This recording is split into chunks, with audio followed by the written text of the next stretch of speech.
where Okay, Sammy, I'm asking Grandad what he can remember about the war now and the bombings.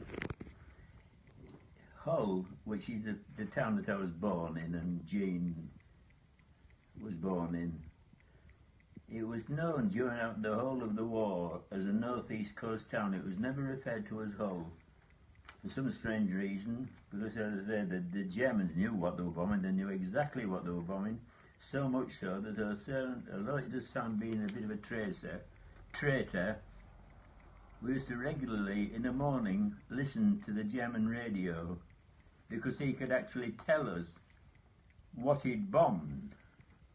In fact, I remember on one occasion, when we got the worst bombing of the lot, I actually learnt on the radio that the flour mill had gone, which was where Grandad were, the flour mill had gone.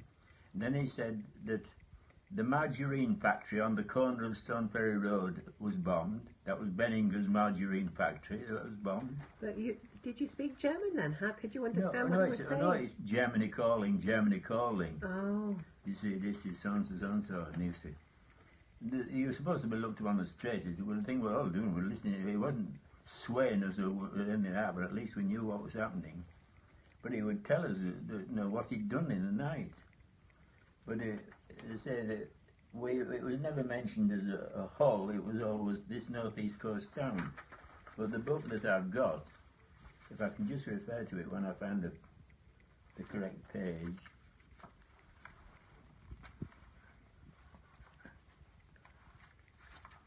But the bombing actually destroyed or damaged 97% of the housing stock in Hull was either damaged or destroyed. The number of people who were made homeless was empty. If I can find the page. Sorry to be.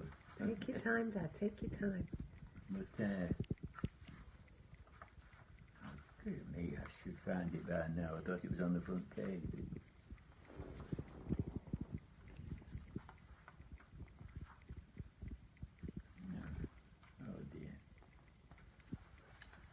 There's a full list of all, every raid, every bombing, how long it took, how many bombs were dropped. And the worst of the air raids, what we used to call the blitz ones, we knew they were coming that night, because what would happen is the military would come around and tell you to leave your windows open, and next thing you know, on the corner of the avenue, or the corner of our avenue, Olstead Avenue, an anti-aircraft gun arrived, gigantic aircraft gun, on the corner of the avenue. Oh.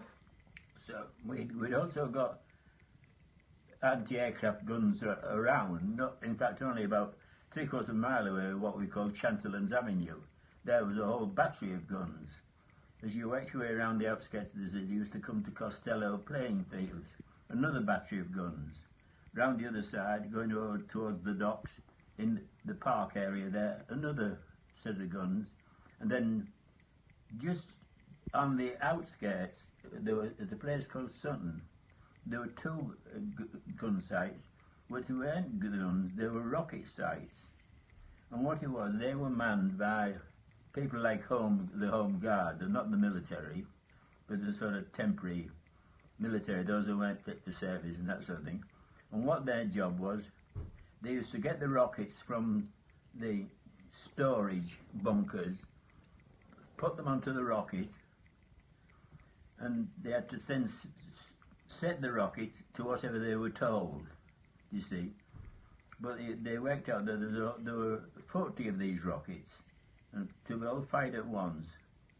But by having the rockets slight variations in the angles and things, it meant there was a whole fan used to go up, you see, and they used to go screeching up into the sky with these rockets.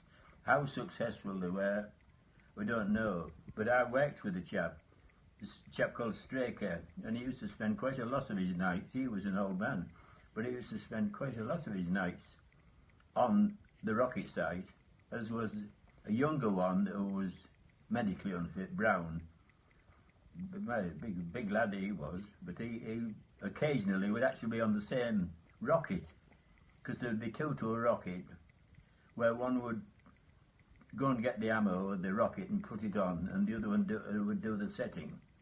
Then it would be fired electronically. How old were you then, Dad, at this time? You must have been like 15, right? 17, 16, Yeah. 17 Yeah. years old, 17 years, something like that again. But so that was the defence of it. But when the guns went off, you know how they said leave your windows open because you're allowed to break your window. Oof. But we'd had air raid shelters built just before, in 1938. We had air raid shelters built where they dug in the ground and you finished up with a wooden box in the ground. But they're absolutely no good because Hull was only 3 foot above sea level, so the water table literally was just below the surface. So all these air raid shelters they built, no good whatsoever because they just were full of water. Yeah. So they came along then building concrete ones, which were 18 inches thick, and and up to 1975, 1980, there was still the house we used to live in. There was still, because they think, who is going to remove this huge lump of concrete there on the end of the garden? Well, there we are. But if I can just find these figures, so can you